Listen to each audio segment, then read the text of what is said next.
Reliance industries ने अपने Q1 FY24 के रिजल्ट्स डिक्लेयर किए थे फ्राइडे को। तो आइए हम यहां पर एनालिसिस करेंगे 4 की takeaways from the result. क्योंकि हमेशा रिजल्ट का एनालिसिस इस पर होता है कि हर एक सेगमेंट ने कैसा ग्रो किया है, तो उसकी बजाय मैं यहां पर आपके सामने सिर्फ 4 की इंपॉर्टेंट पॉइंट्स जिससे आपको ये रिजल्ट समझ में आ जाए एंड कंपनी क्या क्या कर रहा है हर एक सेगमेंट में एंड क्या चीजें हैं जिस पर वो ज्यादा कॉन्सेंट्रेट कर रहे हैं, ये हम 4 चीजें ऐसी इस रिजल्ट के द्वारा एनालाइज करने की कोशिश करेंगे।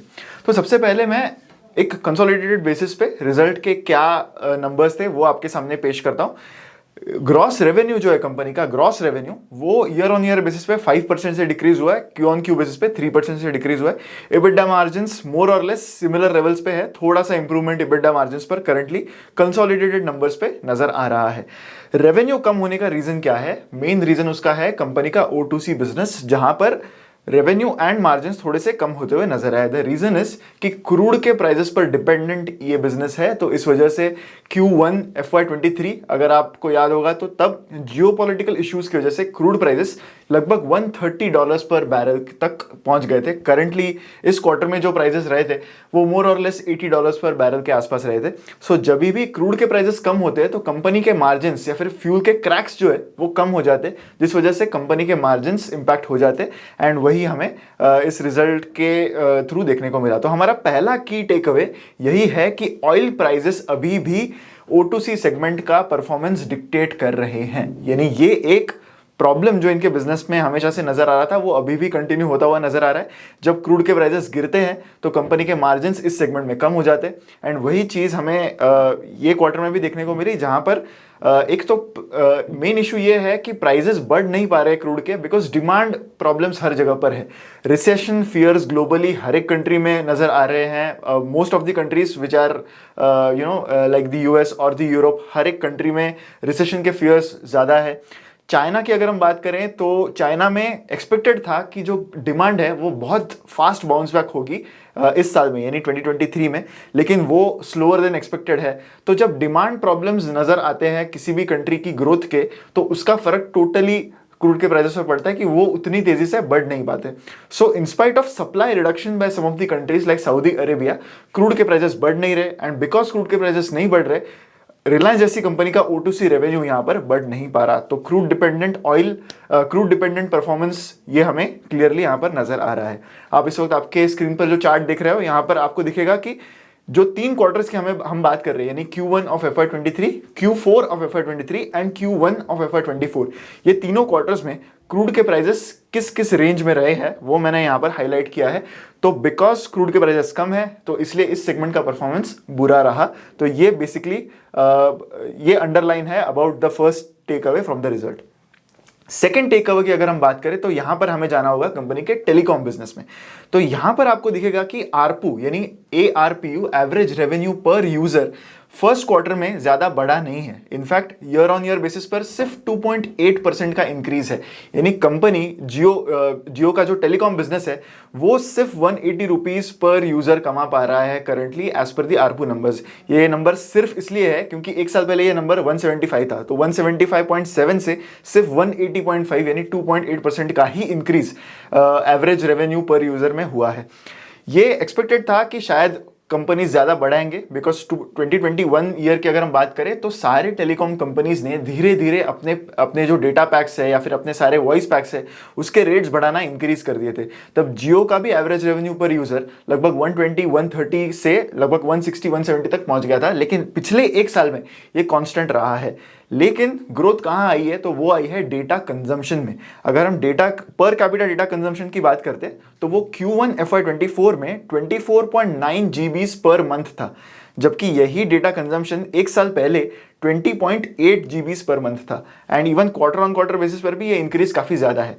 तो एक स्ट्रैटेजी क्लियर है कि जैसे जैसे 5G अडॉप्शन अब बढ़ाना है तो मेन 2 प्लेयर जो टेलीकॉम इंडस्ट्री में अभी रह गए हैं, that is Bharti Airtel and Reliance Jio, इनका कॉन्सेंट्रेशन यही है कि हम 5G यूजर्स को ऑन बोर्ड जल्दी से जल्दी लाएं।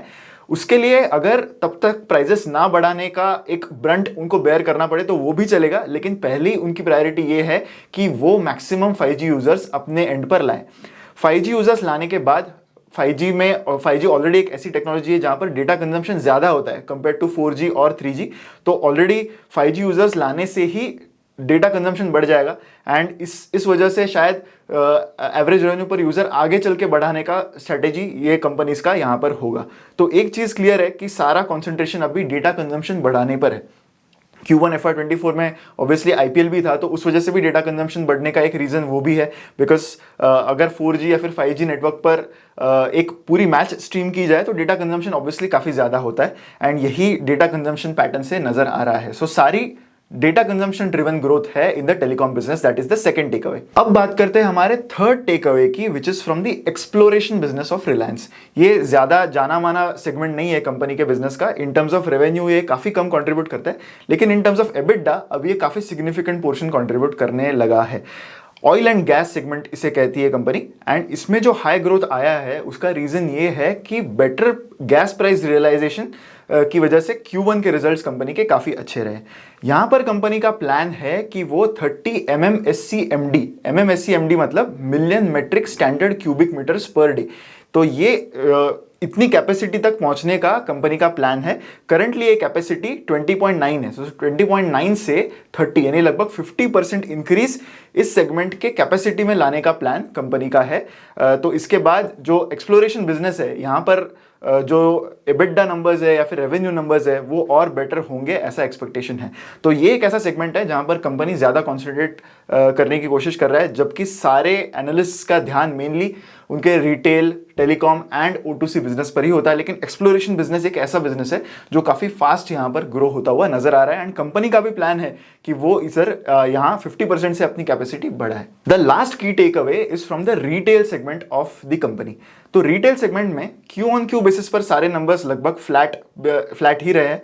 हालांकि अगर हम ईयर ऑन ईयर नंबर्स की बात करें तो वो 19.5% से इंक्रीज हुए हैं in terms of revenue. New store openings company की 555 थी, जो थोड़ी सी कम है कंपेयर टू हर क्वार्टर में कंपनी कितने स्टोर्स ऐड करती है। लगभग 700 से ज्यादा स्टोर्स कंपनी हर क्वार्टर में ऐड करती है, इस क्वार्टर में वो थोड़े से कम रहे हैं। मेन चीज जिसकी हमें बात करनी होगी इन द रिटेल सेगमेंट वो है कि उनका जो ग्रोसरी बिजनेस है उसके रेवेन्यूज 55% से इंक्रीज हुए हैं on a year on year basis. हालांकि कंपनी एब्सोल्यूट टर्म्स में नंबर्स नहीं बताती अबाउट द ग्रोसरी बिजनेस और द कंज्यूमर बिजनेस, लेकिन यहां पर उन्होंने परसेंटेज डिस्क्लोज किया है कि 55% से इंक्रीज हुआ है।